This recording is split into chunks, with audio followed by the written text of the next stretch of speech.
Entitled mom tries to force me to sell my property to pay for her daughter's college and does this when I refused. I am a property owner, 34M, with a string of houses in my name in our hometown. This has been due to years of hard work, careful investments, and sacrifices made along the way. Just to give context, I come from a modest family. My parents were both blue-collar workers and labored tirelessly to provide a comfortable life for me and my siblings. They always dreamed of owning their own house one day, but it was beyond their reach. It was their upbringing that ignited my ambition and fueled my determination to build a better life for myself and my family one day. I met my wife during our college years. My wife shared similar experiences in her family. Raised by a single mother who worked multiple jobs to make ends meet, she learned the significance of financial prudence and resourcefulness. We both wanted to overcome financial struggles one day and create a stable life for our children in the future. My wife and I tirelessly bought and flipped houses over the years. We saved every penny and made careful investments that eventually led to our ownership of several properties. Each property represented years of hard work, countless sacrifices, and a shared dream between us. Today, I am a father to 2 wonderful kids, a son and a daughter. Our properties are not just a source of income but a symbol of our dedication to securing a future for our children. Little did I know that my life would soon take an unexpected twist, thanks to an entitled woman named Emily, 40F, who has been one of my tenants for a few years.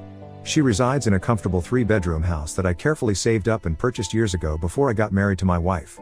The property is located in a prime location in the city and is in close proximity to her daughter's high school. Emily was a single mother, as her husband had unexpectedly abandoned her after their daughter was born. When I became aware of her circumstances, I offered her a subsidized rent to enable her to move in. Though I knew I would lose out on money, I wanted her and her daughter to be able to afford to live there. Over the years, I have never increased the rent, and it has remained the same. Emily had been a reliable tenant over the years and paid her rent on time. We had developed a casual landlord-tenant relationship over time and sometimes kept in touch when she needed my help around the house. Her daughter was a high school senior and was preparing to apply for college. 3 months ago, Emily informed me that her daughter had been accepted into a prestigious out-of-state university, which was a remarkable achievement for any high school graduate. However, this university was also very expensive, and unfortunately, her scholarship didn't even cover 10% of her fees. I knew the financial obstacles of higher education and had my reservations about how they would manage it. One day, Emily asked to meet me. Thinking that it had something to do with the renovation required around the house, I agreed without much hesitation. We sat down in the living room of the house where she started by saying that she really appreciated the fact that I had been generous with her when it came to rent. She continued to tell me that she really wanted her daughter, Lily, to attend her dream university, but after crunching the numbers, including tuition, housing, and other expenses, she realized that it was too much for her to handle alone. She had even reached out to financial aid, looked into scholarships, and had taken up a part-time job after her full-time one, but it was still not enough. I nodded my head solemnly in understanding, thinking maybe she was going to ask me if she could delay paying the rent for the month, which would have been understandable. Instead, Emily had a staggering request for me that left me dumbfounded. She asked me if I could sell the property that she was living in. I looked at her inquisitively as she continued to explain that the property I owned and had rented out to her would fetch good money, which would help her fund her daughter's college education. "Are you serious?" I responded, a mix of astonishment and disbelief. "You want me to sell my property to pay for your daughter's college tuition?" Emily's eyes pleaded with me as she insisted that it was her only hope to secure her daughter's future. She mentioned that she had already had the entire property appraised, and was confident that it could cover her daughter's entire college fees. I asked her if she had lost her mind because there was no way that I was going to sell my property for her daughter to go to a high-end university. I told her that this house meant something to me, and I wasn't going to sell my property just like that. Emily insisted again, telling me that I could loan the money and her daughter would pay me back once she graduated. Although I knew the importance of a college education, I was not going to accept her outrageous request. Hearing her plead made it clear that she was determined to find a way to fund her daughter's dreams, even if it meant making an outlandish proposition to a stranger. I calmly explained to Emily that the property was a significant part of my livelihood, and I couldn't simply part with it. The burden of her daughter's tuition shouldn't fall on my shoulders. I told her that if she couldn't afford to send her daughter to the university, she could ask her family members for help or look into finding a more affordable option for her daughter. Despite my efforts to make her see reason, Emily continued to press the issue, asserting that I was the only one who could help and it wasn't a big deal to sell my property and give her the money. I realized that this was going nowhere. I left the property after asking Emily to not approach me regarding this ever again. I requested her to realize how outrageous she sounded and that she should find another way. I thought she would realize her mistake eventually. But over the next few weeks, Emily didn't give up. As Emily's daughter was inching closer to her college journey, the situation was becoming increasingly more and more unbearable. Emily, despite my denial, kept pleading with me every day to sell my property as soon as I could and even stopped paying her rent in protest. Our once amicable relationship had soured. The tension between us grew as Emily remained steadfast in her belief that the property I owned was the solution to her financial woes. She was convinced that my refusal was selfish and that it was putting her daughter's future in jeopardy. On the other hand, I was losing out on money when she refused to pay her rent in protest. I warned her that I would take this to court because we had an ironclad agreement, but she refused to comply, and it became increasingly clear that her demands had no end. The turning point came when Emily started involving others in our dispute. She started to approach her friends and the neighbors around my property, painting me as an unsympathetic landlord who refused to help a young girl realize her dreams. She told them that I was very wealthy, but I refused to help her out by loaning her the money. Given her status as a single mother who struggled to make ends meet, her story garnered sympathy from those she confided in. To amplify her cause, Emily took to social media and wrote a Facebook post, placing the blame for her daughter's inability to attend college squarely on my shoulders. Soon, the rumors started to circulate in our neighborhood. People sympathized with her plight and assumed that I was indeed in a position to help but was knowingly not helping. I couldn't help but feel like an outsider in my own community. My wife finally decided to reach out to Emily to address the escalating conflict. With the tension in the neighborhood mounting, she felt that direct communication might be a path toward resolution. Emily, however, wasn't in the mood for a calm discussion. She immediately launched into a tirade about how I, as the landlord, had the means to sell the property, which she believed was the only way to secure her daughter's future. Despite my wife's earnest attempts to reason, Emily's conviction remained unshaken. She asserted that we had the means to fund her daughter's college education and that we were being selfish. The conversation continued in a repetitive loop, with Emily repeatedly pushing my wife to convince me to agree to her demands. Her post, which had painted me as an unsympathetic and wealthy landlord who was refusing to help a young girl achieve her dreams, had a noticeable impact on the neighbors and the local community. Some neighbors who had previously been on friendly terms with us started to view us with skepticism.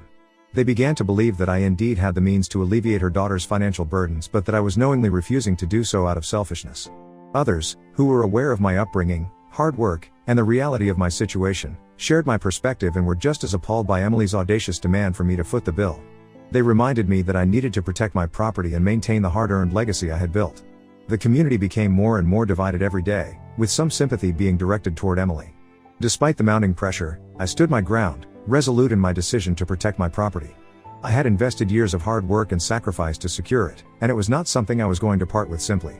Meanwhile, Emily continued to fuel the flames, accusing me of lacking empathy and exploiting living in my property rent-free.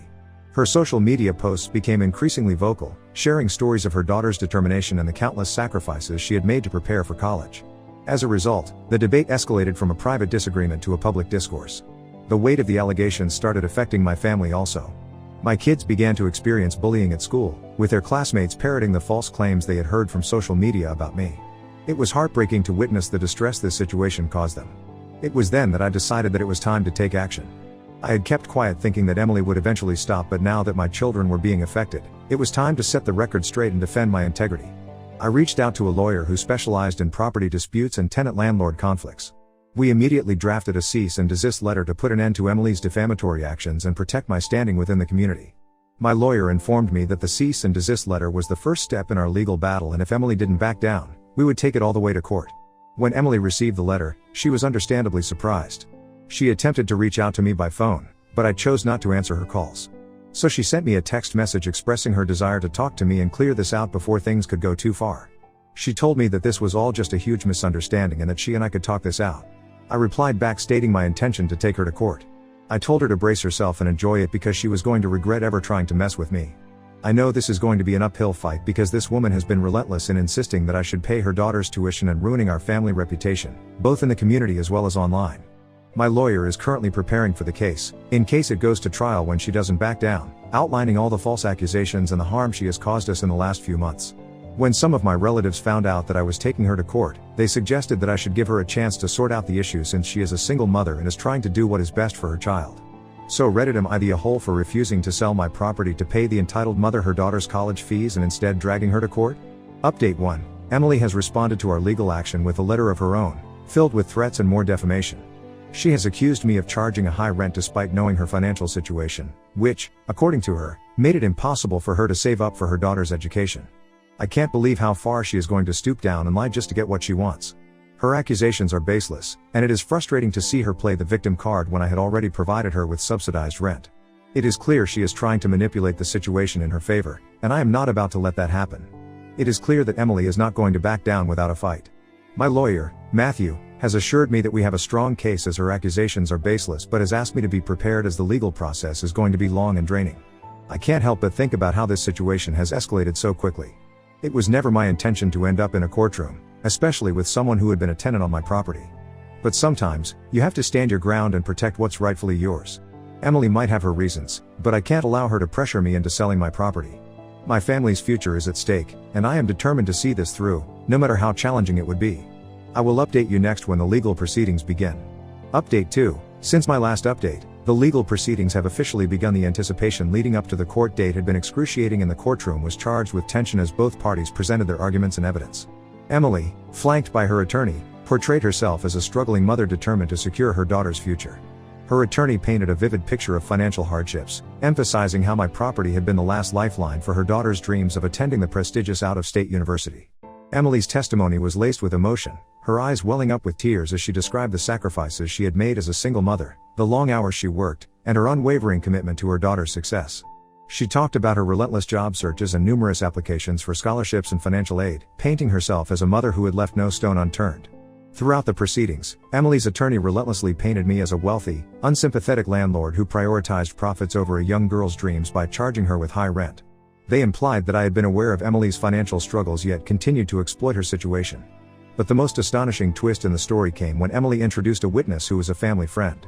We were shocked when this friend claimed to have witnessed a conversation between Emily and me where I allegedly promised to sell the property to finance her daughter's college education. I sat in disbelief as this blatant falsehood was presented in the courtroom. My attorney, Matthew, vehemently challenged this claim, asserting that no such conversation had ever taken place. He decided to take a more methodical approach to disprove this witness's claim. First, my attorney carefully cross-examined the family friend who had testified about the alleged conversation between me and Emily. He posed a series of detailed questions aimed at establishing the credibility of the witness's memory. Matthew asked about the date, time, and location of the supposed conversation, seeking to elicit inconsistencies or gaps in the recollection of events. In response, the family friend struggled to provide consistent details and could not produce any concrete evidence, such as text messages or emails, to support their claim. Their testimony became increasingly shaky under the scrutiny of the cross-examination.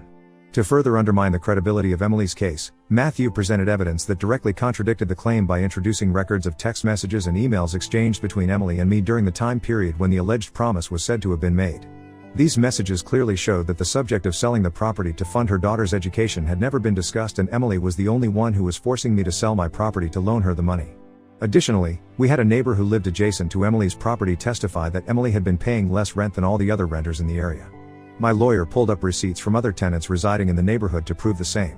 Matthew went on to argue that the absence of any written or electronic communication regarding the supposed promise that Emily claims, coupled with the neighbor's testimony, casts doubt on the family friend's account and hence cannot be held as concrete evidence. We then focused on proving that Emily had intentionally gone to great lengths to slander my reputation on social media, which, in turn, had resulted in the bullying of my children. My attorney presented a comprehensive record of Emily's social media posts and messages where she had accused me of being an unsympathetic and heartless landlord who refused to support her daughter's dreams. These posts were filled with emotional appeals and outright falsehoods, designed to gain sympathy and support from the community. We highlighted that these posts were intentionally crafted to create a narrative that painted her as a struggling mother doing everything in her power to secure her daughter's future when in reality she was emotionally blackmailing me to sell my property. Matthew then introduced screenshots of social media comments and direct messages from individuals who had engaged with Emily's posts. Some of these individuals were part of the local community and had formed a negative opinion of me based on the false information presented by Emily.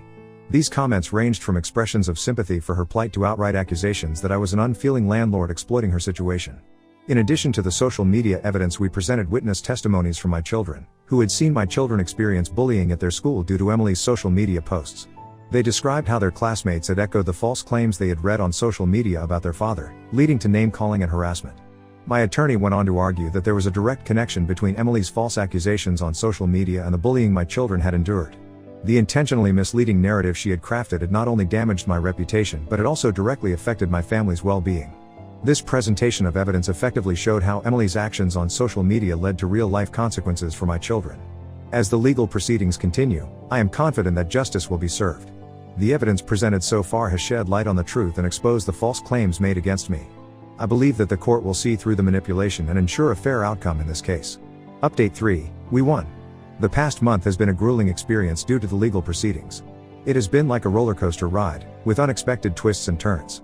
My lawyer continued to present evidence and testimonies, which made it increasingly clear that Emily's claims were baseless. Her attempt to manipulate the situation by introducing a family friend who falsely testified about a promise I had never made fell apart under scrutiny. The lack of concrete evidence and inconsistencies in the witnesses' account cast doubt on the validity of their claims. After a thorough examination of all the evidence and testimonies, the judge finally announced the verdict and ruled in my favor. This came as a huge relief to me, and I was grateful that the judge had seen through all the baseless claims. Emily was found guilty of defamation and was ordered to pay damages for the harm she had caused to my reputation, starting with paying the rent for the previous months and additional fines. A restraining order was also issued by the judge, preventing Emily from making any further defamatory statements about me or my family. This ruling successfully validated my actions and my right to protect my property. As the legal battle concluded, I watched Emily sitting beside her lawyer looking defeated. I turned to look at her daughter, Lily, and couldn't shake off the thought that her dreams had been compromised by her mother's sense of entitlement. This nightmare was finally coming to an end with justice being served. It was a lesson for everyone on the importance of defending oneself and not letting someone else's audacious demands shake our core beliefs. I can now move forward with a renewed sense of self-assurance and the knowledge that my house and our livelihood are secure. I would like to thank everyone who has supported me in this journey so far. The mental pressure and struggles my family and I went through were immense, but ultimately, truth prevailed. Update 4. It has been 6 months since my last update. Following my courtroom victory, the restraining order has effectively silenced Emily, and the damages she had to pay for defamation provided some level of consolation for the harm done to my reputation. Emily and her daughter had to move out after I gave them the eviction notice. While their circumstances remained challenging, I knew they were no longer my responsibility. I did feel a twinge of sympathy for her daughter's lost educational opportunities, but the reality was that her mother's audacious request had put their family in a difficult situation. Emily was also forced to take down her defamatory social media posts as part of the court's ruling, and everyone quickly found out the extent of her lies. The last I heard about them was when her daughter, Lily, reached out to me with an apology out of nowhere. Lily had always been a great kid and I had watched her grow up, but when her mother started falsely alleging me, I cut off contact with them. I was surprised that she wanted to get in touch with me after her mother publicly lost the case. Her message was filled with genuine remorse for the way her mother had behaved and the consequences that had befallen her family as a result. She expressed gratitude for our patience and understanding during the ordeal, recognizing that her mother's actions had caused harm to both our families. She also shared that they had relocated to a more affordable area and that she had decided to attend a local college to pursue her education. She informed me that she had spoken with her mother after the legal proceedings had ended, and had asked her to back off, stating that she was determined to secure her own future without making any audacious demands. I felt sympathy for what she had to go through at such an early age because of her entitled mother's false claims. I told her that everyone deserves a second chance, and it was admirable that she was taking control of her own destiny. I wished her the best of luck with her studies and assured her that the past was behind us. Now that Emily and her daughter no longer live on my property, our life has settled into a new normal. The weight of the false accusations and the bullying our children faced earlier has been lifted. We took action by reaching out to our children's school and addressing the bullying they had gone through.